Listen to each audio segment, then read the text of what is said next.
এখানে কিন্তু বিক্ষুব্ধ জনতারা উল্লাস করছেন সেই শব্দগুলো শুনে শুনে। আমি দেখছি না হলো 5-7টা দেখছি।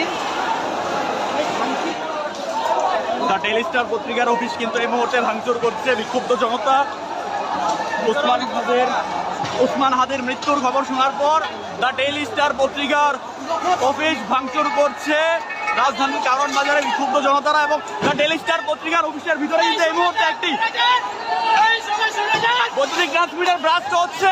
ভিতরে কয়েকজন সংবাদকর্মী আটকা পড়ে রয়েছেন, তারা কিন্তু জীবন বাঁচানোর জন্য সাহায্য চাইছেন, কিন্তু তারা বেরিয়ে আসতে পারছেন না ভিতর থেকে।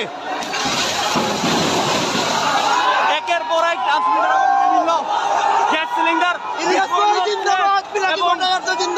এখানে কিন্তু বিক্ষুব্ধ জনতারা উল্লাস করছেন সেই শব্দগুলো শুনে শুনে। দ্য ডেইলি স্টার অফিস কিন্তু আগুনে জ্বলছে।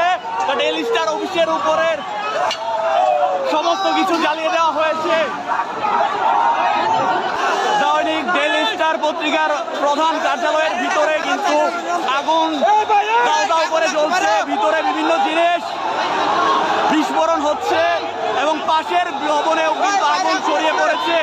পাশের ভবনের মানুষদেরকে বেরিয়ে আসার জন্য কিন্তু বিক্ষুব্ধ জনতা এই মুহূর্তে বলছেন। মানুষরা পাশের ভবনটি বাংলাদেশ কমার্শিয়াল কিচেন ইকুইপমেন্ট প্রস্তুতকারক মালিক সমিতির যে ভবনটি রয়েছে সেই ভবনটিতে আগুন ছড়িয়ে পড়ছে এবং সেই ভবনে অবস্থানরত মানুষরা কিন্তু দ্রুতই বেরিয়ে আসছে। এখানে আগুনের যে লেলিহান শিকার সেটি কিন্তু পর্যায়ক্রমে বেড়েই চলছে।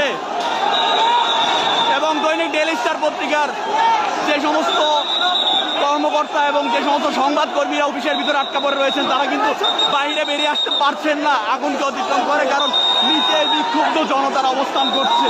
একের পর এক ইট পাটকেল এবং আগুন ছড়িয়ে যাচ্ছে। এই মুহূর্তে কিন্তু সেনাবাহিনী এখানে এসেছে, সেনাবাহিনীকে কিন্তু আক্রমণ করছে অনেকে, এবং সেনাবাহিনী কিন্তু তাদের সর্বোচ্চ দিয়ে চেষ্টা করছে পরিস্থিতি নিয়ন্ত্রণে আনার জন্য।